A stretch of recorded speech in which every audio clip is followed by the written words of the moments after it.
समन्ता चक्रवालेषु अत्र गच्छन्तु देवता सदामं मुनिराजस्य शृण्वन्तु सगमोखदं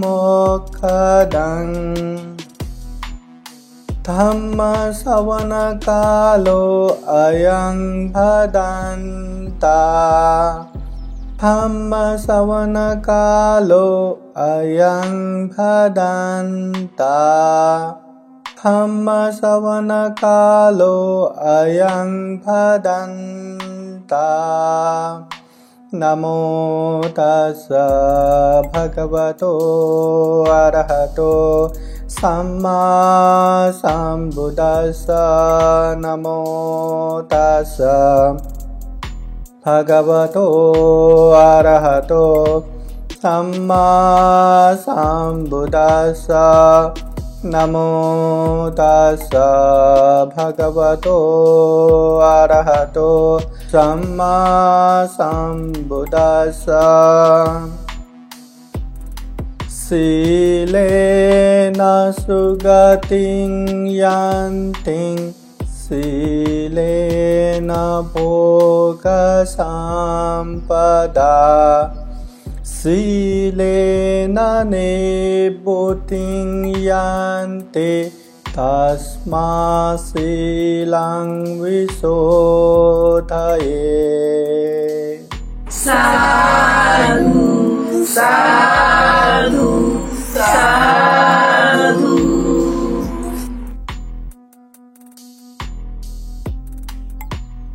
महाकारुणिक तथागत भगवान बुद्ध को त्रिबार वंदना करता हूँ।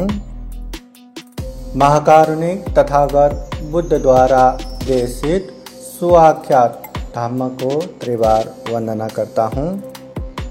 महाकारुणिक तथागत बुद्ध के आर्य श्रावक सुप्रतिपन्न संघ को त्रिबार वंदना करता हूँ।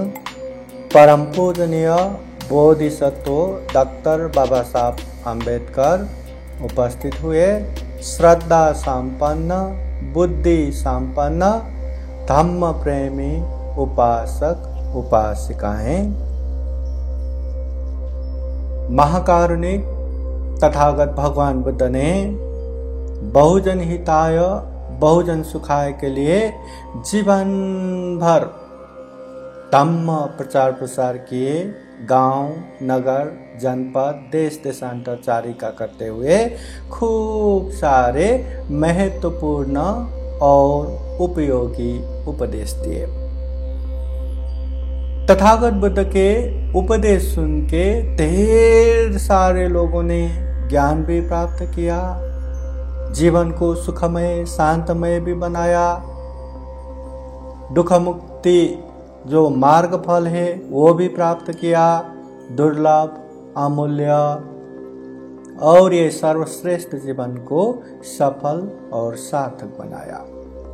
तो तथागत बुद्ध के वही उपदेशों में आज हम व्यवहारिक जीवन में पंचशील के महत्व या उपयोगिता इस विषय में चर्चा करेंगे।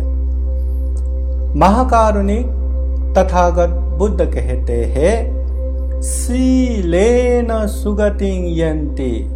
ये जो शील है सुगति का द्वार है, मतलब सुगति में लेके जाता है, जीवन को खुशहाल बना देता है, अभी भी बाद में भी अंत में भी। शीलेन भोग संपदा, शील की वजह से भोग संपत्ति मिलता है। अनेक तरह के संपत्तियां भी यही शील की वजह से मिलता है। शीलेन निवृत्तिं यन्ति, ये शील जो है हमें दुख मुक्ति के तरफ लेके जाता है, निर्वाण के तरफ लेके जाता है। इसलिए तथागत बुद्ध कहते हैं तस्मात् शीलं विशोधयेत्। इसलिए शील को विशुद्ध रूप से पालन करो, अच्छे से शील को पालन करो। तथागत बुद्ध ने सील को अत्यधिक जोर देते हुए ये सील अच्छे से पालन करना चाहिए ऐसा उपदेश दिया है। तो तथागत बुद्ध कहते हैं ये जो सील है एक प्रकार से ये हमारे सर की तरह है, शीशा सर की तरह। जिस तरह ये पूरे शरीर में ये सर नहीं रहा तो ये पूरा शरीर का कुछ भी उपयोगिता नहीं। जो देखने वाले आंख, सोचने वाले दिमाग, खाने वाले मुंह, श्वास लेने वाले नाक, सुनने वाले कान, ये सारी चीज जो इंद्रिय है, महत्वपूर्ण इंद्रियां, ये सर पे रहता है। उसी तरह सील भी सभी धम्म गुण का आधार है, बेस है। अगर सील नहीं रहा तो फिर कोई भी धम्म परिपूर्ण नहीं हो सकता। जिस तरह शरीर में यह सर महत्वपूर्ण है वैसे ही जीवन में सील महत्वपूर्ण है। अगर जीवन में हम धन संपत्ति गवाते हैं तो कुछ भी नहीं गवाते। ये बचपन में एक वो पोइम जैसा, एक कविता जैसा बोलते हैं ना, if wealth is gone nothing is gone, if health is gone something is gone, if character is gone everything is gone. अगर धन संपत्ति गवाते हैं तो कुछ भी नहीं गवाते। अगर स्वस्थ गवाते हैं, निरोगिता गवाते हैं तो हाँ कुछ गवाते हैं, कुछ गवाया है। मगर ये हमारा चरित्र, ये हमारा सील गवाया तो सब कुछ गया। इसलिए जिस तरह ये पूरे शरीर में सर को संभाल के रखते हैं वैसे ही सील को संभाल के रखना चाहिए। अब ये सील को क्यों संभाल के रखना? इस सील पालन करने से क्या होता है? तथागत बुद्ध के जितने भी उपदेश है वो सारे उपदेशों को संग्रह किया हुआ एक ग्रंथ है जो मूल बौद्ध ग्रंथ है त्रिपिटक। पाली त्रिपिटक के विविध उपदेशों में सील के विषय में भरपूर चर्चा हुआ है।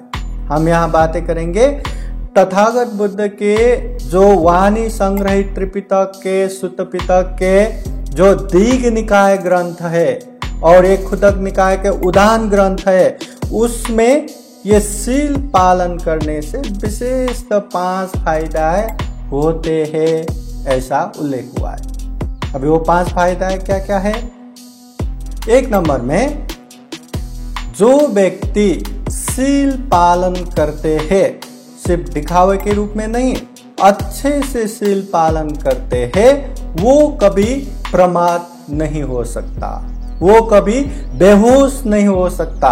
जो भी करे होश रहता है, स्मृति रहता है।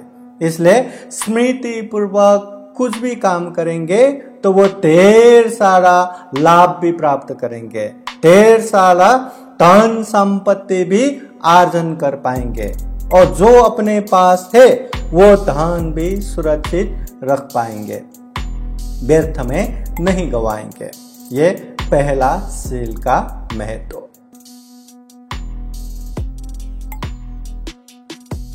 दूसरा सील का महत्व है, जो व्यक्ति सील पालन करते हैं उसका यश कीर्ति चारों ओर फैलता है। जो व्यक्ति भी उससे मिलता है या उसका नाम भी स्मरण करता है तो श्रद्धा से, आदर से ये सर झुक जाता है। चारों ओर यश कीर्ति फैलता है। वो कहते भी है ना, जो चंदन, तगर, फूल, जितने भी सुगंध है, ये सारे सुगंध जहां जहां हवा जाता है वहीं तक पहुंचता है। जहां जहां हवा जा सकता है वहीं तक उसका सीमा है, लिमिट है। मगर ये सील रूपी सुगंध जहां हवा जाता है, जहां हवा नहीं जा सकता है, वो हर जगह पे पहुंच सकता है। इसलिए सील पालन करने वालों का ये कीर्ति अच्छे से फैलता है। सील पालन का तीसरा महत्व है कि जो सील पालन करते हैं वो हर जगह पे, चाहे सभा समारोह हो, हर जगह पे निर्भीक और निडर होके जाते हैं। मन में कोई भी प्रकार के डर नहीं, त्रास नहीं, भय नहीं। कोई क्या कहेगा, कुछ क्या बोलेगा, कुछ भी डर त्रास नहीं। वो निर्भीक होके, निडर होके, निसंकोच होके वो जा सकता है। कोई प्रोग्राम में जाता है तो वो क्या बोलेगा, वो क्या सोचेगा, वो क्या पूछेगा, ऐसा हर तरह का डर त्रास रहता है। मगर जो सील पालन करते हैं उसके मन में बिल्कुल नहीं रहता। ये तीसरा महत्व है। सील का चौथा महत्व है, जो सील पालन करते हैं वो कभी अप्रमाद होके, बेहोश होके नहीं मरता। स्मृति पूर्वक, होश पूर्वक ही मरते हैं। मतलब मैं मर रहा हूं उसको पता चलता है, और पता होने के बाद एकदम विचलित, बेचैनी नहीं होता। दुनिया में देखो ना, जो भी मरने जैसा हो गया या वो अवस्था में पहुंच गया तो बहुत बेचैनी होता है, बहुत चिल्लाता है, घबराता है, डरते हैं। मगर जो सील अच्छे से पालन करते हैं उसमें डर भी नहीं, त्रास भी नहीं, शांत स्मृति पूर्वक वो मरते हैं। बेहोश होके, चिल्लाते, घबराते नहीं मरते। और पांचवा महत्व है, जो सील अच्छे से पालन करते हैं उसको सुगति प्राप्त होता है। दुर्गति में जाके अनेक अनेक दुख कष्ट भुगत के रहने की जरूरत नहीं है। मतलब सील पालन करने वाले को अभी भी सुख शांति मिलेगा और बाद में भी सुख शांति मिलेगा। सील पालन करने वाले को एकदम दुख में, बेचैनी में अभी भी नहीं रहना पड़ेगा और बाद में भी नहीं रहना पड़ेगा। इसलिए सील को अच्छे से पालन करना चाहिए। यह तथागत बुद्ध के उपदेश है। तथागत बुद्ध ने जो अनेक अनेक उपदेश दिए हैं, उन उपदेशों में ये सील की चर्चा कहां कहां होते हैं, एक बार देखते हैं। तथागत बुद्ध ने गृहस्थाश्रम में रहने वाले, जो घर गृहस्थी में परिवार संपत्ति संभाल के जो रहने वाले उपासक उपासिकाओं को मूलतः 3 चीज बताते हैं, 3 चीज सिखाते हैं। दानं ददन्तु सद्दाय, शीलं रक्षन्तु सर्वदा, भावना विरता हुन्तु गच्छन्तु देवतागता। सबसे पहला, दानं ददन्तु सद्दाय, श्रद्धा पूर्वक दान देना चाहिए, त्याग चित्त से दान देना चाहिए। कोई स्वार्थ से सम्मान मिलेगा, मुझे ये फायदा मिलेगा, वो फायदा मिलेगा, इस तरह से दान देना नहीं है। श्रद्धा से, त्याग चित्त से दान देना चाहिए, यह पहला। दूसरा, शीलं रक्षन्तु सर्वदा, सील हमेशा पालन करना चाहिए। ये अवसर के रूप में, या आज हमने कार्यक्रम किया, आज पूर्णिमा है, अमावस्या है, चलो आज के दिन पालन करते हैं करके एक दिन ही पालन करना और अगले दिन से उसको भंग करना, ऐसा नहीं होता। हमेशा पालन करना रहता है। दूसरा। तीसरा, भावना विरता होन्तु, ध्यान भावना करना चाहिए। एक तो मन चंचल है, चंचल मन को एकाग्र करने के लिए, और ये जो चंचल मन है बहुत ही अशुद्ध है, विकार युक्त है, तो वो अशुद्ध मन को परिशुद्ध करने के लिए ध्यान भावना करना चाहिए। तो ये 3 चीज, दान, शील, भावना, उपासक उपासिकाओं को हमेशा पालन करना चाहिए। उसमें से दूसरा है शीलं रक्षन्तु सर्वदा, सील की चर्चा होता है। तथागत बुद्ध ने 10 पारमिता इसका उपदेश दिया है। दान, शील, निष्क्रम, वीर्य, प्रज्ञा, शांति, सत्य, अधिष्ठान, मैत्री, उपेक्षा। ये जो 10 पारमिता उपदेश तथागत बुद्ध ने दिया है, या दुनिया में जो भी बुद्ध बनते हैं वो 10 पारमिता भी पूर्ण करते हैं, 10 उपपारमिता भी पूर्ण करते हैं, 10 परमत्थ पारमिता भी पूर्ण करते हैं। ये 30 पारमिता। तो ये 10 पारमिता में दूसरा पारमिता है शील पारमिता। शील को अच्छे से पालन करना, शील पारमिता। शील को चाहे शरीर का अंग प्रत्यंग ही नाश क्यों न हो, फिर भी बिगड़ने ना दे, अच्छे से पालन करे, तो शील उपपारमिता। चाहे खुद का जान ही क्यों गंवाना न पड़े, फिर भी इस शील को अति रूप से अच्छे से पालन करना, ये शील परमर्थ पारमिता। तो ये शील के विषय में 10 पारमिता में भी चर्चा होता है।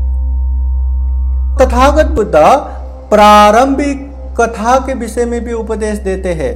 मतलब तथागत बुद्ध के सामने कोई भी आए, तो भगवान हम आपसे उपदेश सुनना चाहते हैं, ऐसा बोलेंगे तो आओ सुनो, ये दुख सत्य है, ये दुख आर्य सत्य है, ये दुख निरोध सत्य है, ये दुख निरोध गामिनी प्रतिपदा आर्य सत्य है, ये दुख है, दुख का कारण ये है, दुख मुक्त निर्वाण ये है, निर्वाण पहुंचने का मार्ग आर्य अष्टांगिक मार्ग, मध्यम मार्ग ये है। हाँ, अविद्या पचया संखारा, संखार पचया विज्ञान, ये अविद्या होने से ही ये संस्कार हो रहा है, ये संस्कार होने की वजह से विज्ञान हो रहा है, विज्ञान से नाम रूप। ऐसा तथागत बुद्ध सीधे उपदेश नहीं देते।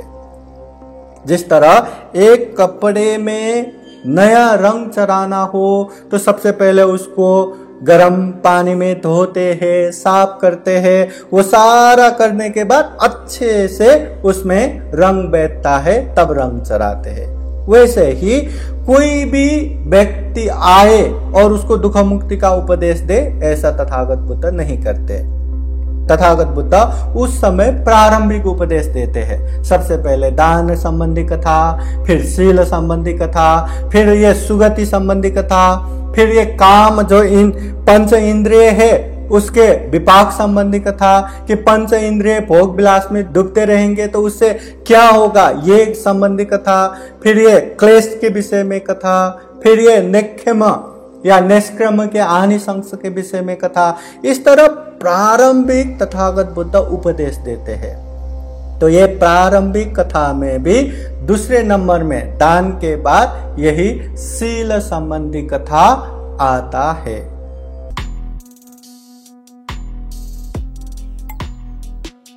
तथागत बुद्ध ने जो भी उपदेश दिया है वो सारे उपदेशों को त्रिपिटक के रूप में संग्रह किया है।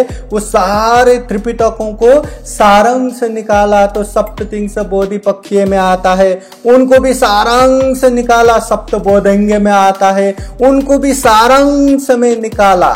यह सारा त्रिपिटक सारे बुद्ध वाणी को समराइज करके सारांश में निकाला तो वहां 3 ही निकलते हैं, शील समाधि प्रज्ञा। सारा त्रिपिटक का जो सारांश है शील समाधि प्रज्ञा, ये 3 में पहला जो चर्चा होता है शील है। तथागत बुद्ध ने जो दुख का कारण, दुख मुक्त निर्वाण और निर्वाण पहुंचने का रास्ता या आर्य अष्टांगिक मार्ग बताया, वो आर्य अष्टांगिक मार्ग में जो 8 अष्टांगिक मार्ग आता है उसको भी शील समाधि प्रज्ञा के रूप में रखा है। और वो शील में 3 चीज आता है, 3 मार्ग आता है उसमें, जैसे कि सम्यक वाचा, सम्यक कर्मांत, सम्यक आजीविका, ये शील अंतर्गत आता है। तो ये जो शील है, शील 2 तरह का रहता है, एक तो धारण करो पालन करो, एक तो छोड़ो दूर करो। जो धारण करने वाले शील है उसको चारित्रशील बोलते हैं, जो छोड़ने वाले शील है उसको वारित्रशील बोलते हैं। जैसे कि दान देना, शील पालन करना, ध्यान भावना करना, ये जो करना धारण करना पालन करना जो है ये चारित्रशील में आता है। और जो विकार है या जो दुर्गुण है, जो क्लेश है, चाहे हिंसा करना, चोरी करना, व्यभिचार करना, ये चीजें छोड़ने की चीज है, इससे दूर होने की चीज है, इसलिए इसको वारित्रशील कहते हैं। तो शील को चारित्रशील और वारित्रशील के रूप में बताया है। तथागत बुद्ध ने दुख मुक्ति का जो मार्ग फल बताया है, श्रोतापत्ति, सकितागामी, अनागामी, अरत हो गया तो निर्वाण पहुंच गया, सभी दुखों से मुक्त हो गया। ये 4 मार्ग फल में पहला मार्ग फल जो श्रोतापत्ति है, श्रोतापत्ति फल पहुंचने के लिए सिर्फ 4 गुण भी हम में हो गया तो हम श्रोतापत्ति हो सकते हैं। वो 4 क्या क्या है? बुद्ध के ऊपर अविकंप श्रद्धा होना, मतलब कैसा भी हो जाए बुद्ध के प्रति श्रद्धा नहीं बिगड़ता। बुद्ध के प्रति श्रद्धा, धम्म के प्रति श्रद्धा, संघ के प्रति श्रद्धा, ये कभी बिगड़ेगा नहीं। ये हो गया। और चौथा है सील को जिंदगी में कभी नहीं बिगाड़ेगा। ये 4 धम्म गुण भी हो गया तो इंसान श्रोतापत्ति फल में पहुंच सकते हैं। अब ये बुद्ध धम्म संघ के प्रति श्रद्धा बोले तो कैसा? तथागत बुद्ध के समय में एक उपासक था, शरण उपासक। वो अपने चरित्र के हिसाब से या पहले से जो आदत हो गया, उस आदत की वजह से वो थोड़ा सा नशा पता सेवन करता था, दारू पीता था। पर जब वो गुजर गए तो लोगों में बात हो गया कि वो शरण उपासक हमेशा विहार में आते थे, धम्म देशना सुनते थे, अभी मर गया, वो क्या हुआ रहेगा? तो तथागत बुद्ध कहते हैं वो उपासक तो श्रोतापत्ति फल में पहुंच चुके हैं, उसका तो दुर्गति हो ही नहीं सकता, तो वो सुगति गए। तो लोग पूछते हैं जो इंसान नशा सेवन करता है, पंचशील में ही एक दुर्गुण हो गया, तो ये कैसे संभव है? तो बुद्ध कहते हैं वो शरण उपासक में इतना श्रद्धा था कि कोई आके उसे बोले बुद्ध नहीं, धम्म नहीं, संघ नहीं कहो, या बुद्ध मुझे नहीं चाहिए, धम्म मुझे नहीं चाहिए, संघ मुझे नहीं चाहिए, ऐसा कहो, नहीं तो तुम्हारा सर अभी के अभी काट देंगे, टुकड़े कर देंगे। तो वो बोलेगा बुद्ध है, धम्म है, संघ है, बुद्ध मुझे चाहिए, धम्म मुझे चाहिए, संघ मुझे चाहिए, अगर आपको मेरा सर काटना है तो काट दो। इतना श्रद्धा उसमें था। तो ये श्रद्धा बुद्ध धम्म संघ के प्रति होना चाहिए, और ये सील को हमेशा पालन करना, कभी भी नहीं बिगाड़ना। ये 4 चीज हो गया तो श्रोतापत्ति फल में पहुंच गया। तो ये चारों में एक महत्वपूर्ण यहाँ भी सील है। इस तरह सील के विषय में तथागत बुद्ध ने जहां तहीं उपदेश दिया है, क्योंकि ये सारे धम्म गुण का आधार है। अगर हमारा कैरेक्टर अच्छा नहीं, चरित्र अच्छा नहीं, अगर हम सील पालन नहीं करेंगे तो हम कुछ भी नहीं कर सकते, धम्म में आगे बढ़ ही नहीं सकते, धम्म का अच्छा परिणाम हम ले ही नहीं सकते। इसलिए सील, इसका चर्चा बहुत हुआ है। तो अभी ये सील के अंतर्गत अभी हम पंचशील में जाएंगे। पंचशील का महत्व तो हम इस बात से भी देख सकते हैं कि यहाँ पे कहीं भी कुछ भी कार्यक्रम शुरू हो तो सबसे पहले पंचशील याचना करते हैं। बुद्ध धम्म संघ के शरण में जाके ये पंचशील को अच्छे से पालन करेंगे, ऐसा संकल्प लेते हैं। पंचशील को अच्छे से पालन करेंगे, बिगाड़ेंगे नहीं, ऐसा अधिष्ठान करते हैं। तो इससे भी पता चलता है पंचशील का महत्व। बौद्ध जगत में पंचशील का महत्व बहुत ज्यादा रहता है। तो यहाँ पे पंचशीला, पंच का मतलब 5 और शील का मतलब अच्छे आचरण, अच्छे व्यवहार। 5 अच्छे आचरण, अच्छे व्यवहार या अच्छे नियम को ही पंचशील कहते हैं। 5 अच्छे नियम जो हमें हमेशा अपने व्यवहार में पालन करना चाहिए, पालन होना चाहिए। जिस तरह हम डॉक्टर के पास जाएंगे तो ऐसे ही देख के मनगढ़ंत कोई भी दवा लिख के नहीं देता कि उसको क्या हुआ है, उस हिसाब से दवा देते हैं, बिना कारण दवा नहीं देते। वैसे ही तथागत बुद्ध ने भी ये जो 5 शील बनाया है, पंचशील बनाया है, ऐसे ही पेड़ के नीचे बैठ के ऐसे मैं नियम बनाऊंगा तो लोग पालन करेंगे, ऐसे अच्छा होगा करके सिर्फ सोच विचार करके बनाया हुआ नहीं है। तथागत बुद्ध ने ये पंचशील को अच्छे से पालन करने वाले का क्या होता है, नहीं करने वालों का क्या क्या हुआ है, वो सारे चीज देख के कारण सहित ही ये पंचशील ये नेम बनाया है। ये पंचशील क्या है एक बार देखते हैं। पंचशील सबसे पहला शील है पानातिपाता वेरमणे, प्राणी हिंसा नहीं करना, किसी को भी दुख नहीं देना, नहीं मारना। दूसरा है अदिन्न दाना वेरमणे, अदिन्न दाना जो दिया नहीं है उसको लेना या चोरी करना। कामेषु मिथ्याचारा वेरमणे, काम मिथ्याचार व्यभिचार नहीं करना। मुसावादा वेरमणे, असत्य झूठ नहीं बोलना। सुरा मेरय मज्जपमादत्थाना वेरमणे, सुरापान नशापता सेवन नहीं करना। ये पांच शील, ये पंचशील, ये पंचशील को हमेशा पालन करना चाहिए। अभी ये पंचशील का थोड़ा सा हम व्याख्या करेंगे। सबसे पहले पानातिपाता वेरमणे, प्राणी हिंसा नहीं करना, किसी को दुख नहीं देना। अभी हम एक उदाहरण देखेंगे। कोई व्यक्ति आके हमें ऐसा चिमटी लेते हैं तो हम क्या करेंगे? ओहो कितना अच्छा लगा, वंस मोर करके हम और एक चिमटी करके बोलेंगे क्या? या कोई व्यक्ति आके जान न पहचान सामने आके गाल पे खींच के तमाचा मार दिया तो क्या हम खुश होके वाह कितना अच्छा, वंस मोर करके फिर और दूसरा गाल तापेंगे क्या? नहीं।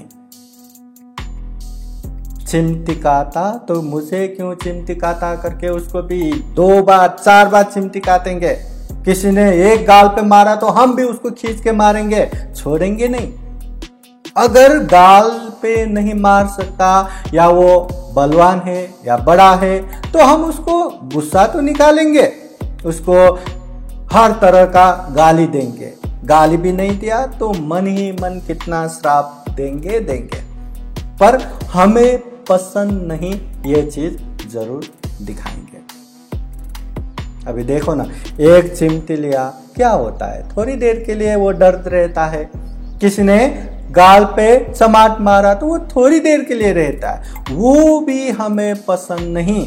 वो पसंद नहीं है करके हम उसका रिएक्शन, प्रतिक्रिया तुरंत करते हैं, चाहे उसको मारना हो, चाहे उसको गाली देना हो, चाहे मन ही मन श्राप ना हो, रोना हो, धोना हो, हर तरह से प्रतिक्रिया करते हैं।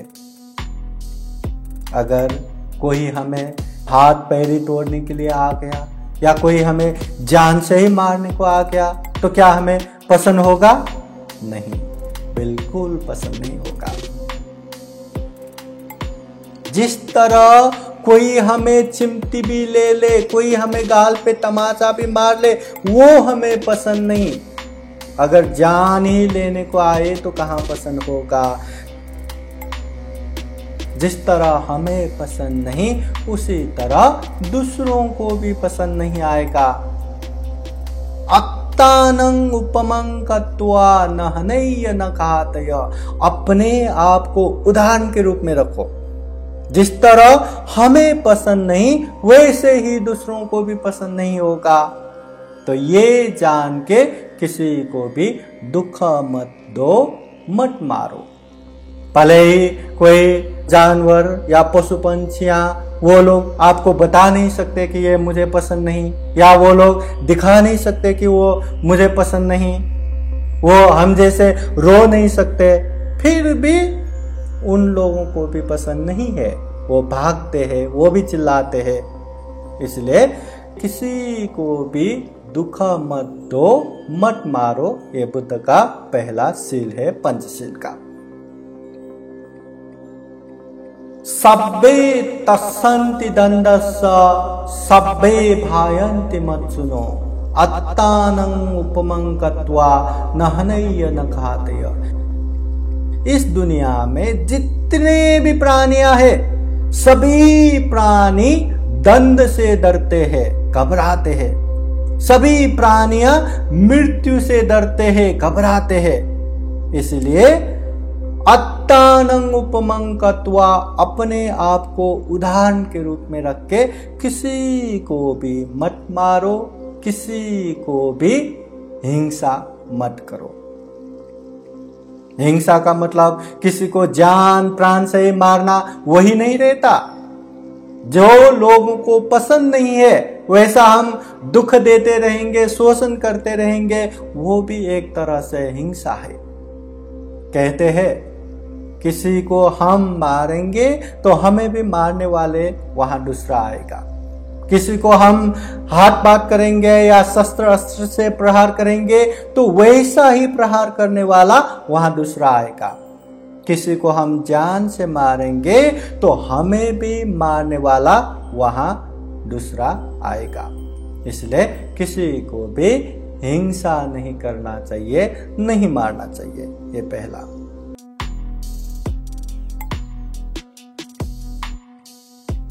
दूसरा है अदिन्ना दाना वेरमणि, चोरी नहीं करना। एक उदाहरण, हमारे पास एक सामान है, वो वस्तु है, वो सामान को हम अपने कमरे में कहीं कोने पे फेंकते हैं। हर बार देखते रहते हैं कि ये सामान मुझे पसंद नहीं है, ये सामान मुझे पसंद नहीं। आते समय देखते हैं ये सामान मुझे पसंद नहीं, जाते समय देखते हैं ये सामान पसंद नहीं। पर किसी समय किसी दिन वही सामान किसी ने लेके गया, चोरी हो गया, तो आहा थैंक यू उसको, धन्यवाद उसको कि मुझे जो पसंद नहीं वो उसने लेके गया, चोरी करके गया। ऐसा बोलेंगे क्या? थैंक यू देंगे? नहीं। हम अंदर से उसको श्रापेंगे कि कौन से लोग ने मेरा ये सामान चुरा के ले गया, उसका तो ऐसा हो जाए वैसा हो जाए। कितना चिल्लाएंगे, कितना बोलेंगे। जो चीज हमें पसंद भी नहीं है, आवश्यक भी नहीं है, ऐसे चीज किसी ने चुरा के लेके गया, वो भी हमें पसंद नहीं। अगर हमारे एकदम जरूरत की चीज है या एकदम आवश्यक चीज है किसी ने चुरा के लेके गया, तो सवाल ही नहीं आता कि हमें पसंद हो। इसलिए जिस तरह हमारी चीजें, हमारी वस्तु किसी ने चुरा के लेके गया, हमें पसंद नहीं आता, वैसे ही दूसरों को भी पसंद नहीं आता। अपने आप को उदाहरण के रूप में रख के चोरी ना करो। चोरी का मतलब दूसरे के घर में जाके कबाड़ फोड़ के, ये सेफ फोड़ के चोरी करना ही चोरी नहीं है।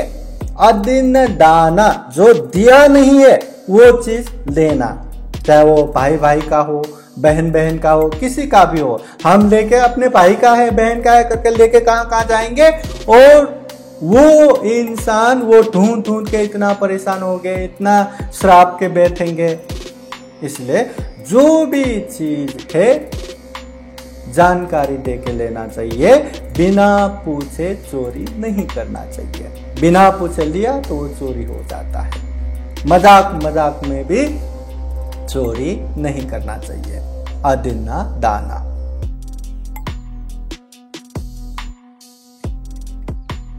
तीसरा है कामेषु मिथ्याचारा, काम मिथ्याचार, व्यभिचार नहीं करना, दुराचार नहीं करना, शील भ्रष्ट नहीं करना। दूसरे के बहन हो, दीदी हो या कोई भी जो महिलाएं हो, औरतें हो, लड़कियां हो, किसी को भी व्यभिचार करना, दुराचार करना, ये काम मिथ्याचार है।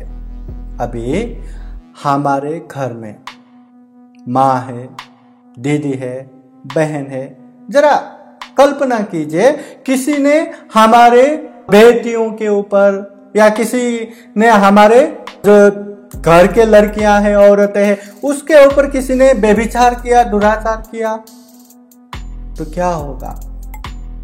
हमें तो सोचते ही गुस्सा आ जाता है कि उसको तो मैं ऐसा करूंगा वैसा करूंगा। अगर हो ही जाए तो क्या होगा। हमें सोचने मात्र से भी पसंद नहीं आ रहा है, गुस्सा आ रहा है, तो दूसरों को या दूसरों के घर में, दूसरे के परिवार में, दूसरे के इज्जत में हम ऐसा व्यभिचार करेंगे, हम ऐसा काम मिथ्याचार करेंगे तो उन लोगों को भी पसंद नहीं आएगा, उन लोगों को भी गुस्सा आएगा। वो लोग भी क्या करूं, इतना गुस्सा, इतना वो भर भर के आएगा। तो ये बात जान के काम मिथ्याचार व्यभिचार ना करो, कोई भी ऐसी गलतियां ना करो। ये कामेषु मिच्छाचारा। चौथा है मूसावादा वेरमणि, असत्य झूठ ना बोलो। अभी एक छोटा सा उदाहरण, हम यहाँ पे कार्यक्रम कर रहे हैं, प्रवचन सुन रहे हैं, धम्म देशना सुन रहे हैं या तथागत बुद्ध के वाणी सुन रहे हैं। ऐसे में कोई दोस्त आके बोलते हैं, अरे तुम्हारे कोई दोस्त वहां नीचे आके खड़ा है, वो तुम्हें बुला रहा है, जाओ जाओ देखो। हम धम्म देशना सुनना छोड़ के, कार्यक्रम को ऐसे ही छोड़ के दौड़ के वहां देखने जाते हैं कि कौन आया है। और वहां पहुंचने के बाद वही मित्र बोलता है कि मैंने तो तुम्हें उल्लू बनाया, मजाक किया। क्या हमें पसंद आएगा? क्या हम उसको थैंक यू बोलेंगे? नहीं। जबकि वहां पे हमारा कुछ भी बिगड़ा नहीं है, ना हमारे शरीर को नुकसान हुआ है, न परिवार को नुकसान हुआ है, न धन को नुकसान हुआ है, न इज्जत को नुकसान हुआ है, कुछ भी नहीं हुआ। बस थोड़ी देर के लिए ऊपर से नीचे तक देखने को गया, धम्म देशना थोड़ा सा छूट गया। फिर भी उसने हमें मजाक मजाक में क्यों ना हो झूठ बोला करके हम कितना गुस्सा करते हैं, कितना उसको सुनाते हैं, बोलते हैं। ऐसे झूठ बोला तो भी हमें पसंद नहीं, तो सोच लीजिए हमारे जीवन में बड़े बड़े हानि नुकसानी हो, ऐसा झूठ किसी ने बोला, ऐसा असत्य किसी ने बोला, तो हमें कहाँ पसंद आएगा, हमें कहाँ प्रिय लगेगा। जैसे हमें अच्छा नहीं लगता वैसे ही दूसरों को भी अच्छा नहीं लगता, वैसे ही दूसरों को भी प्रिय नहीं होता। अत्तानं उपमं कृत्वा, अपने आप को उदाहरण के रूप में रख के ये झूठ ना बोलो, असत्य ना बोलो। और ये असत्य मजाक मजाक में भी मत बोलो, क्योंकि आज हम मजाक में बोल रहे और मजाक मजाक में बोल बोल के हम एक्सपर्ट बन गए, हम एकदम कुशल हो गए, तो बाद में बड़े बड़े झूठ भी आराम से बोलने की आदत हो जाएगा। अभी इसमें हम एकदम परफेक्ट तो हो गया, पर ये क्या है? ये तो अकुशल ही है ना। तो अकुशल करने में, पाप करने में हम परफेक्ट होके क्या होगा? हमारे जीवन के लिए दुख होगा, हमारे अपनों के लिए दुख होगा, और यहाँ भी बाद में भी दुख का ही कारण होगा। इसलिए ये असत्य, ये झूठ कभी बोलना नहीं चाहिए। पांचवा शील है सुरामेरय मज्जपमादत्थाना, सुरापान अमल नशापता सेवन नहीं करना। जस्ट इमेजिन, हम कल्पना करते हैं कोई व्यक्ति नशापता सेवन करके नशे में चूर होके यहाँ वहाँ ढलमर होके चल रहे हैं, मन में जो आए वही बोल रहे हैं, हाँ जैसा मन चाहे वैसा ही कर रहे, चिल्ला रहे। क्या ये देख के हमें अच्छा लगेगा क्या? नहीं, बिल्कुल अच्छा नहीं लगा। अरे दूसरे का तो छोड़ ही दो, अपने घर में ही एक बार देखते हैं। अगर किसी के घर में उसके पिताजी बाहर से दारू पी के, नशा पी के वो घर में आते हैं, घर में आके सब पे चिल्लाने लगते हैं, माँ को मारने लगते हैं, हाँ अनेक तरह से गाली गलौज देने लगते हैं, अपने ही पिता होने के बावजूद भी हमें पसंद नहीं आता, दूसरों की तो छोड़ ही दो। जिस तरह अपने ही जन्मदाता पिता ने नशा पता सेवन किया तब भी हमें पसंद नहीं आया, जिस तरह लोगों ने नशा पता सेवन किया हमें पसंद नहीं आया, वैसे ही हम नशा पता सेवन करेंगे तो लोगों को भी पसंद नहीं आएगा। हम नशा पता सेवन करके अनेक तरह से चिल्लाएंगे, गाली गलौज देंगे, ये वो करेंगे तो लोगों को भी पसंद नहीं आएगा। इसलिए अत्तानं उपमंकत्वा, ये बहुत महत्वपूर्ण बात है। अपने आप को उदाहरण के रूप में रखो, जैसे हमें पसंद नहीं वैसे ही लोगों को भी पसंद नहीं आएगा। जैसे हमें इस बात से बहुत ही गुस्सा आता है तो लोगों को भी गुस्सा आएगा, हमें पसंद नहीं तो लोगों को भी पसंद नहीं आएगा। ऐसे उदाहरण अपने आप को रख के ऐसी बातों से दूर होना चाहिए। अब ये नशा पता, ये पंचशीलों में एक ये नशा पता ही ऐसा है, डायरेक्ट हमें पाप नहीं लगता। जैसे किसी ने हिंसा किया उसको तुरंत पाप लग गया, किसी ने चोरी किया उसको तुरंत पाप लग गया, किसी ने काम मिथ्याचार व्यभिचार किया उसको तुरंत पाप लग गया, झूठ बोला उसको तुरंत पाप लग गया। मगर ये अमल, नशा पीने से उसको तुरंत पाप नहीं लगता, मगर वो पीने की वजह से वो हिंसा भी करेगा, वो चोरी भी करेगा, वो व्यभिचार भी करेगा, वो झूठ असत्य भी बोलेगा, दुनिया में जितने भी पाप है वो सारा करेगा। इसलिए ये भी पंचशील में एक महत्वपूर्ण शील के रूप में आता है, नशा पता सेवन मत करो। ये नशा पता सेवन करने से क्या होता है? सबसे पहले ये कभी कभी तो लोगों को फोकट में मिलता है, फ्री में मिलता है तो सेवन करते हैं। वो हमेशा फ्री में नहीं मिलता, पैसा तो लगता ही है, पैसा जाता है।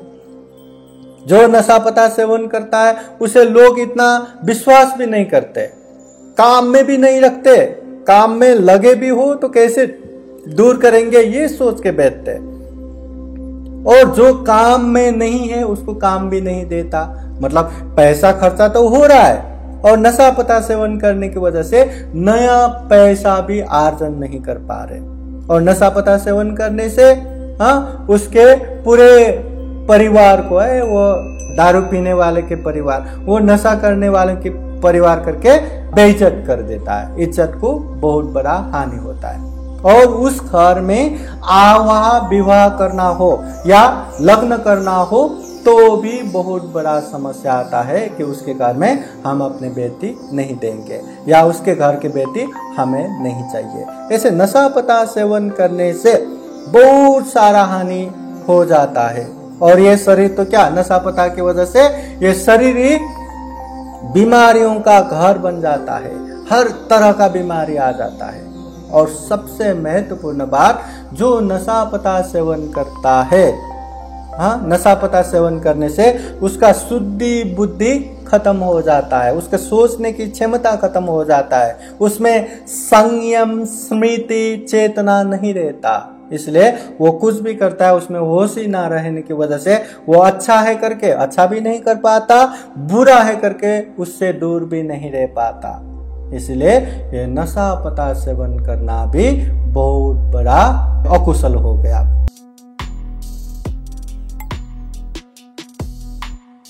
तथागत बुद्ध के समय के एक घटना देखते हैं। महाकारुणिक तथागत बुद्ध होने के बाद गांव नगर जनपद देश देशांतर चारिका करते हुए लोगों के हित और कल्याण के लिए उपदेश देते रहे। ऐसे में तथागत बुद्ध धम्म प्रचार प्रसार के क्रम में एक गांव में पहुंचते। जब तथागत बुद्ध वो गांव में पहुंचते हैं तो वहां ढेर सारे लोग जमा हो गए तथागत बुद्ध को देखने के लिए, तथागत बुद्ध के उपदेश सुनने के लिए। देखते ही देखते वहां लोग जमा हो गया। लोग जमा होने के बाद वही लोगों में कुछ लोगों ने तथागत बुद्ध से प्रार्थना किया, ओ भगवान, आप बुद्ध है, आप तथागत है, आपके विषय में हमने ढेर सारी बातें सुने हैं, कि आपके उपदेश सुनने के बाद लोगों में एक तरह से वैराग्य उत्पन्न होता है कि जिंदगी में कुछ भी नहीं रखा, दुख ही दुख है, चलो दुख मुक्ति के लिए अभी बुद्ध के अनुयायी बन के, संन्यास बन के पीछे पीछे जाते हैं। तो भगवान हम हाथ जोड़ के विनती करते हैं, हमें ऐसे उपदेश ना दे। हमें परिवार भी चाहिए, समाज भी चाहिए, धन संपत्ति भी चाहिए, ये सारे चीजों के साथ घर गृहस्थ में रह के भी सुख पूर्वक शांति पूर्वक रहने की ऐसे उपदेश हमें दे। उस समय तथागत बुद्ध ने ठीक है करके उसी तरह का उपदेश दे दिया। और उपदेश देते देते तथागत बुद्ध उन लोगों से पूछते हैं, है उपासक उपासिकाएं, इस गांव में ऐसे कोई लोग है क्या जो दूसरों को दुख देता है, मारता है? तो लोग कहते हैं, वो भगवान ऐसे लोग ये गांव में ढेर सारा है, बहुत बहुत है, जो लोगों को दुख देते रहते, शोषण करते रहते, मारते रहते। बुद्ध पूछते हैं, ऐसे लोग क्या तुम्हें पसंद है क्या? सब लोग बोलते हैं, वो भगवान जो दुख देते हैं, जो मारते हैं, ऐसे लोग हमें पसंद नहीं। बुद्ध फिर पूछते हैं, अगर ऐसे लोग पसंद नहीं है, जो हिंसा करते हैं, मारते हैं, ऐसे लोग पसंद नहीं है, तो ऐसे काम आप लोग करते हो कि नहीं? बुद्ध के प्रश्न सुन के सब लोग एक दूसरे के ऐसा चेहरा देख के नीचे झुक के बैठते हैं। तथागत बुद्ध कहते हैं, अगर दुख देने वाले, मारने वाले पसंद नहीं है तो हम करेंगे तो लोगों को भी पसंद नहीं आएगा, ये जान के दुख मत दो, मत मारो। फिर तथागत बुद्ध ऐसे ही प्रश्न करते जाते हैं कि ये गांव में चोरी करने वाला है क्या? ओहो भगवान बहुत सारे हैं, हम यहाँ उपदेश सुनने के लिए आए, आपको मिलने के लिए आए, तो अभी घर के सारे खिड़की दरवाजा बंद करके आए। चोरी करने वाले बहुत है। काम मिथ्याचार व्यभिचार करने वाले हैं क्या? ओहो ऐसे लोग भी बहुत है इस गांव में। झूठ असत्य बोलने वाले हैं क्या? हाँ ऐसे लोग भी बहुत सारे हैं। अमल नशा पता सेवन करने वाले हैं क्या? हाँ ऐसे लोग भी बहुत है। तो तथागत बुद्ध कहते हैं, चोरी करने वाले पसंद है क्या? नहीं। काम मिथ्याचार करने वाले पसंद है क्या? नहीं। झूठ बोलने वाले पसंद है क्या? नहीं। अमल नशा पता सेवन करने वाले पसंद है क्या? नहीं। अगर हमें ऐसे लोग पसंद नहीं है तो खुद भी ऐसे काम मत करो।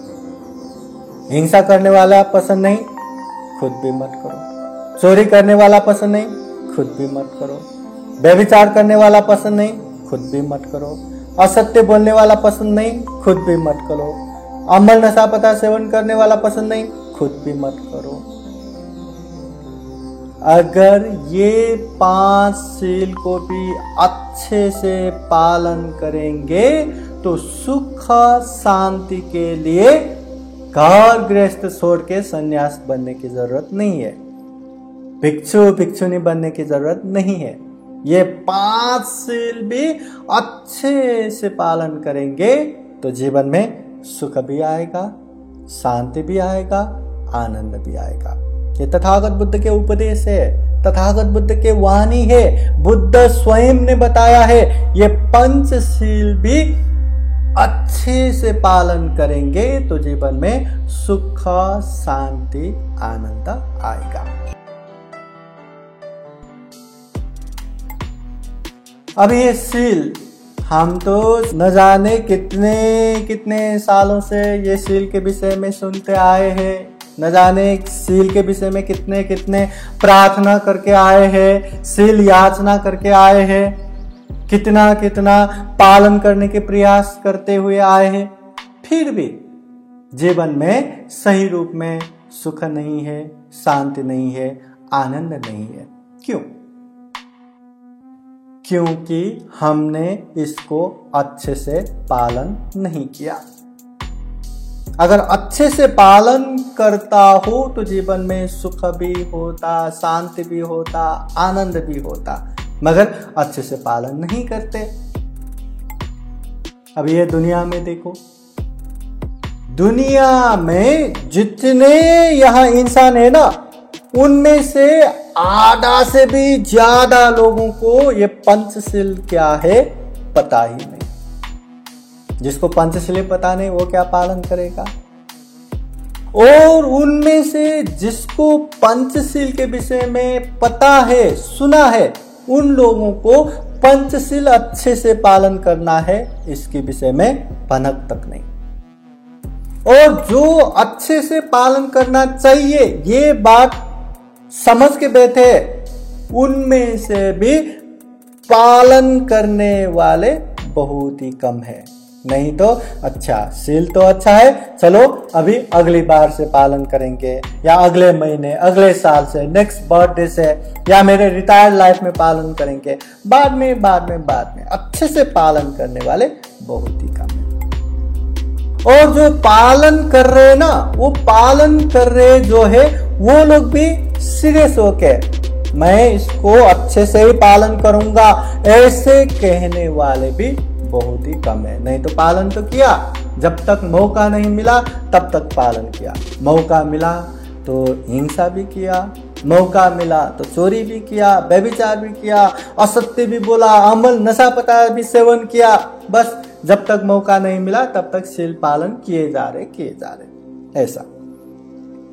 और ये ऐसे लोगों में भी अच्छे से सीरियस होके दुनिया में कयामती क्यों ना आ जाए, कैसा भी हो, मैं ये शील को अच्छे से पालन करूंगा करके आगे बढ़ने वाले बहुत ही कम है।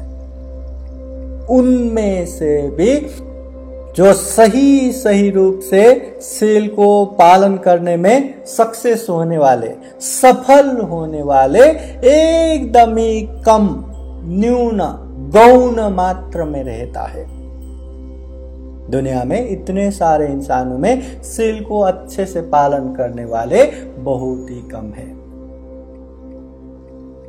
अभी देखो ना, अगर कोई इंसान ये पंचशील भी पालन नहीं करता हो, ऐसे इंसानों को हम कैसे विश्वास करेंगे, कैसे उसको अपना बनाएंगे? जो हिंसा करता हो, जो चोरी करता हो, जो व्यभिचार करता हो, जो असत्य बोलता हो, जो अमल नशा पता सेवन करता हो, ऐसे लोगों को कैसे विश्वास कर सकते हैं?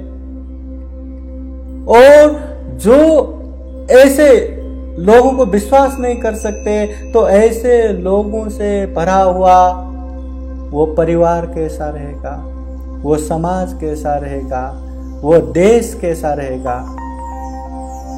इसलिए ये शील को, ये पंचशील को सबसे पहले तो अच्छे से समझना चाहिए। तथागत बुद्ध ने ऐसे ही ये पंचशील है, पंचशील का पहला शील ये पानातिपाता, प्राणी हिंसा मत करो, अदिना दाना, चोरी मत करो, ऐसे ही बताया नहीं है। बुद्ध ने केवल नेम बना के नहीं छोड़े, बुद्ध ने प्राणी हिंसा किया तो ऐसे ऐसे दुष्परिणाम आता है, प्राणी हिंसा नहीं किया तो ऐसे ऐसे अच्छे फल आते हैं, चोरी किया तो ऐसे दुष्परिणाम आता है, चोरी नहीं किया तो ऐसे ऐसे अच्छे फल आता है।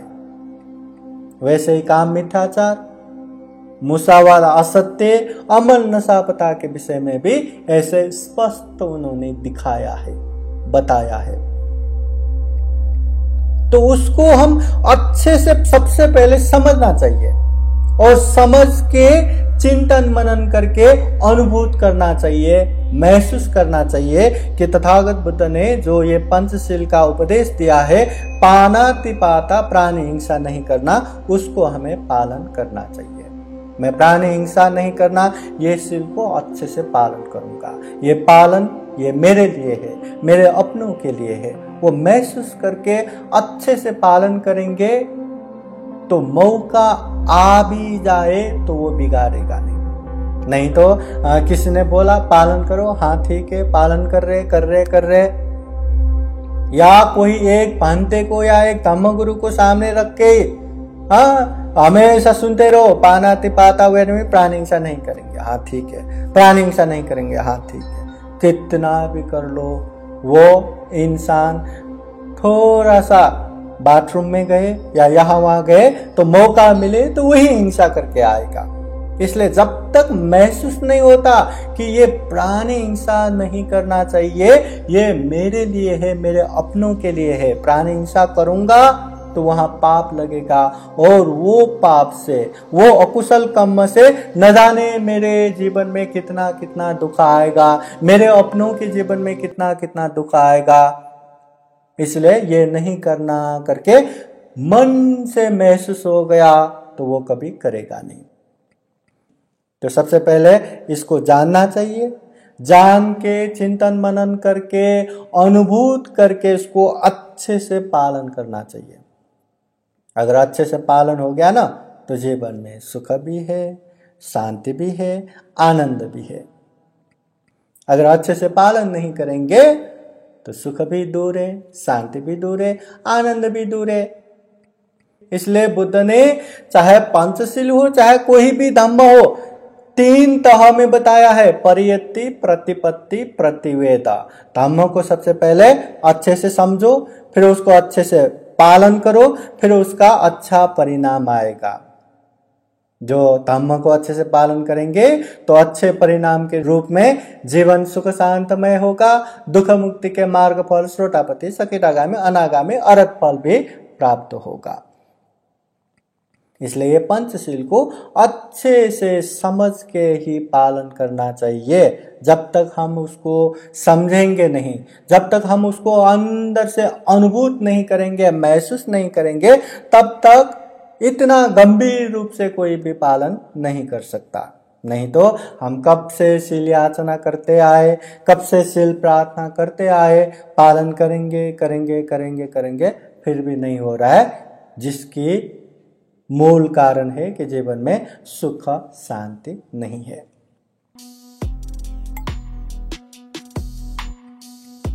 अब ये शील को अच्छे से समझ के पालन करना चाहिए। तथागत बुद्ध के समय में एक चक्षुपाल भिक्षु था। श्रावस्ती में जो जैतवन बुद्ध विहार तथागत बुद्ध ने श्रावस्ती को धम्म प्रचार प्रसार का केंद्र बिंदु बनाया। श्रावस्ती में अनाथ पिंडिक महाजन ने बनाया हुआ जैतवन विहार था, विशाखा महाउपासिका ने बनाया हुआ पूर्वाराम विहार था, कौशल देश उसका राजधानी था।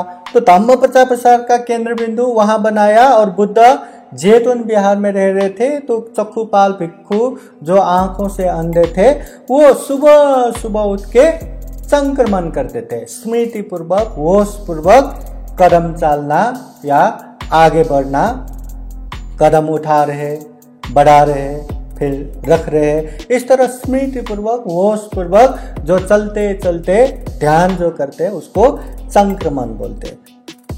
तो सुबह सुबह संक्रमण करते और ऐसे बरसात समय में अनेक तरह का वहां कीड़े जमीन के ऊपर आते हैं, उसके ऊपर पैदल रखने से वो कीड़े मर जाते।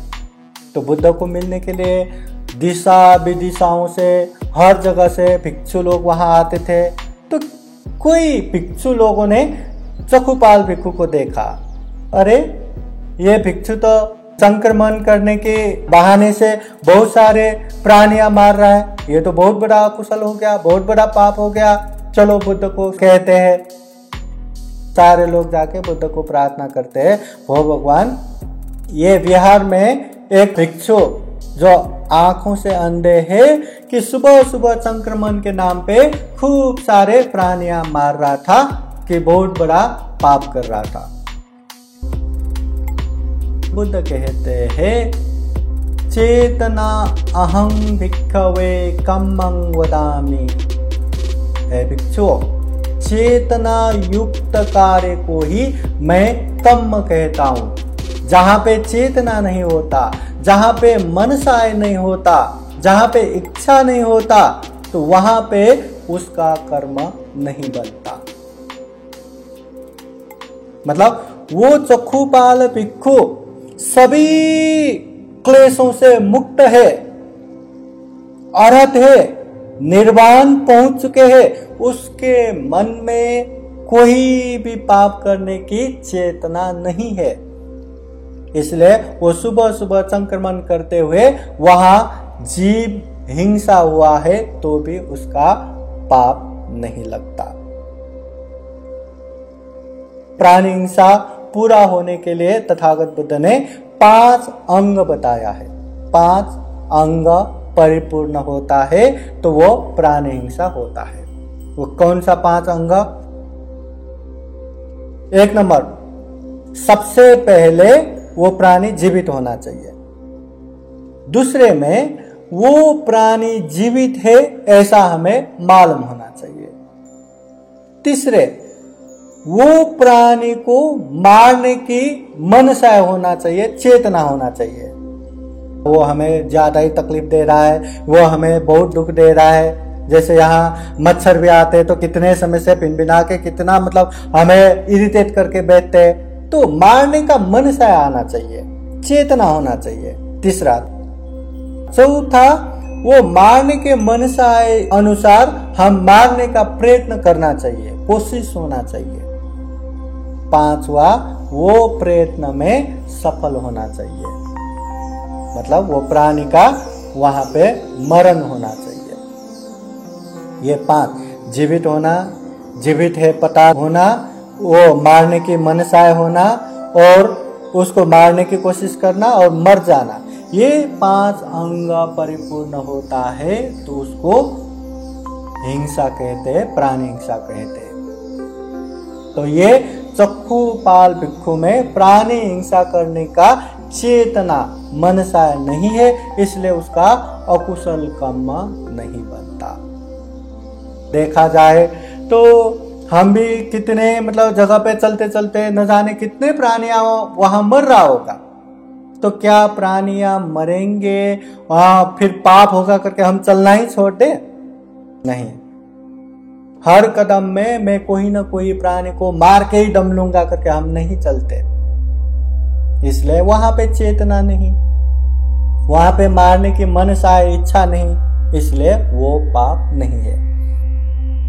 जब भी हमें बीमार होता है, अनेक अनेक रोग के कीटाणु की वजह से हम बीमार हो जाते हैं, तो उसके लिए हम दवा लेते हैं वो कीटाणुओं को मारने के लिए, पर वो दवा लिया करके हमें पाप नहीं लगता, क्योंकि मैं ये दवा लूंगा तो रोग के एक एक कीटाणु को जिंदा नहीं छोड़ूंगा, मैं तो खत्म ही करूंगा करके ऐसे चेतना से गुस्सा से हम वो दवा नहीं लेते, बस ठीक होने के लिए हम दवा लेते हैं। ये हवाओं में माइक्रोस्कोप से देखेंगे तो इतने जीवाणु रहता है, इतने जीवाणु जो हमारे श्वास के साथ साथ अंदर जाते हैं और हमारे शरीर के गर्म की वजह से वो मर जाते हैं। तो क्या श्वास लेना भी पाप है क्या? नहीं। हमारे मन में चेतना ही नहीं, मनसा ही नहीं कि हम ऐसे मारेंगे करके। इसलिए चेतना अहं भिक्खवे कम्मं वदामि, तथागत बुद्ध ने कहा है चेतना युक्त काम को ही तथागत बुद्ध ने कर्म कहा है, उससे ही कर्म बनता है। अगर चेतना नहीं तो उसका कर्म नहीं बनता, कुशल अकुशल कर्म नहीं बनता और उसका विपाक भी नहीं बनता। चाहे हिंसा करने में हो, चाहे चोरी करने में हो, चोरी करने के लिए भी 5 अंग परिपूर्ण, सब में वैसा ही है। जिस तरह प्राणी हिंसा करने के लिए 5 अंग परिपूर्ण होना चाहिए, वैसा ही चोरी करने के लिए दूसरे के सामान होना चाहिए, वो दूसरे का है पता रहना चाहिए, फिर वो दूसरे का वो खुद का बनाने के लिए या चोरी करने के लिए मनसा होना चाहिए, फिर कोशिश होना चाहिए, फिर वो चुराना भी चाहिए या अपने पास लाना चाहिए। इस तरह 5 अंग परिपूर्ण होता है तो यह चोरी हो जाता है। चाहे हिंसा, चाहे चोरी, चाहे काम मिथ्याचार, चाहे मुसावादा असत्य, चाहे सुरामेरय, सभी में ऐसा अंग परिपूर्ण हो जाता है तो ये पूर्ण हो जाता है, और जब पूर्ण हो जाता है तो उसका विपाक भी बन जाता है। इस तरह ये पंचशील हमारे जीवन के लिए, जीवन के सुख शांति के लिए हमेशा पालन करना चाहिए। ये तथागत बुद्ध के उपदेश है। जितना हम पालन करेंगे उतना हमारे जीवन में सुख भी आएगा, शांति भी आएगा। इसको पालन करना जरूरी है। केवल सीखना, केवल जानना ये बड़ी बात नहीं है। केवल प्रार्थना करना, केवल शील याचना करना ये बड़ी बात नहीं है। बड़ी बात ये है कि उसको समझ के पालन करना। पालन करेंगे तो ही अच्छा होगा। अब ये पंचशील से जीवन के हर एक आयाम में, हर एक जगह पे हमें बहुत अच्छा करता है। ये पंचशील पालन करना बोले तो ये पंचशील से हमें ह्यूमन राइट्स, एनिमल राइट्स की बातें बताते हैं कि किसी को भी दुख मत दो, अपने सुख के लिए किसी को आनंद मत करो या किसी के अधिकार को खत्म मत करो, कोई भी प्राणियों को मत मारो, अगर हो सके तो उन लोगों को उपकार करो, हेल्प करो, सहयोग करो। अगर सहयोग नहीं कर सकते तो अपने ये शरीर से, वाणी से, मन से कोई भी नुकसान मत पहुंचाओ। ऐसे मानवता की बातें बताते हैं। इससे एक तरह से जीवन बीमा एक इंश्योरेंस की तरह है, क्योंकि हम किसी को मारेंगे तो मारने वाला वहां आ जाएगा, हम चोरी करते रहेंगे तो हमारा भी चोरी हो जाएगा। इसी तरह ये एक तरह से हमारा जीवन के सुरक्षा के लिए भी है। हम किसी को नहीं मारेंगे, हम किसी को हिंसा नहीं करेंगे तो हमारे जीवन में भी ऐसा हिंसा, ऐसा शोषण, ऐसा मारना कम ही होगा। एक तरह से इंश्योरेंस जैसा भी है। और ये हमारे समूचा जीवन के लिए एक आर्थिक विकास के लिए भी बहुत काम आता है। पंचशील को अच्छे से पालन करेंगे ना, एक तो हमारा जो पैसा है, जो संपत्ति है वो बचा रहेगा, सुरक्षित रहेगा और उसको आराम से अभिवृद्धि भी कर पाएंगे। ये शील को अच्छे से पालन करेंगे तो ये शील पालन करने वाले हर किसी को पसंद आता है। शील पालन करने वाले इंसानों को ही नहीं, जानवर को भी पसंद आता है, हर किसी को पसंद आता है। और सबका प्रिय हो गया तो वहाँ काम करने के लिए भी आसान है, पैसे कमाने के लिए भी आसान है, जीवन जीने के लिए भी आसान है। और जब तक जिएंगे इज्जत के साथ, शान के साथ जिएंगे। इसलिए ये शील को अच्छे से अच्छे पालन करेंगे तो ही इसका फायदा होगा, तो ही इसका परिणाम आएगा, तो ही जीवन में सुख, शांति, आनंद आएगा। केवल शील ये है, वो है, जानते रहे और ये भी पता है, वो भी पता है, वो भी पता है, पर पालन कुछ नहीं करेंगे तो उसका कोई उपयोगिता नहीं। एक तिब्बत में एक बौद्ध लोक उक्ति है। क्या उक्ति है वो? अगर शील जानते हो मगर पालन नहीं करते तो वो व्यक्ति उस तरह है कि उसने दिए तो जला लिया या लाइट तो जला लिया पर खुद के आंखें बंद कर दिया। मतलब अंधकार तो अंधकार ही है। ये पंचशील को हमें अच्छे से जानना है, जान के महसूस करना है और महसूस करके खुद के लिए, अपनों के लिए अच्छे से पालन करना है। जितना पालन करेंगे उतना जीवन में सुख भी रहेगा, शांति भी रहेगा, आनंद भी रहेगा। फिर एक बार यही प्रार्थना करते हैं कि आप लोगों के जीवन में भी खूब खूब सुख हो, शांति हो, मंगल हो। भगवान बुद्ध के ये जो वाणी है, जो बाबा साहब ने अपने 22 प्रतिज्ञा में भी इसको समावेश किया है, जो बाबा साहब ने भारतवर्ष का जो संविधान निर्माण किया, वो संविधानों में भी ये पंचशील का जिक्र यहाँ वहाँ किया है। तो ये पंचशील को अच्छे से जान सके, समझ सके, पालन कर सके, जीवन में सुख रह सके, शांति रह सके, आनंद रह सके। आप लोगों के जीवन में बुद्ध धम्म संघ का आशीर्वाद रहे, जन्म जरा व्याधि मरण से मुक्त निर्वाण तक प्राप्त कर सके, ऐसी कामना करते हुए आशीर्वाद देते हैं। साधु साधु साधु। बुद्धं नमामि, बुद्ध को नमन करता हूँ। धम्मं नमामि, धम्म को नमन करता हूँ।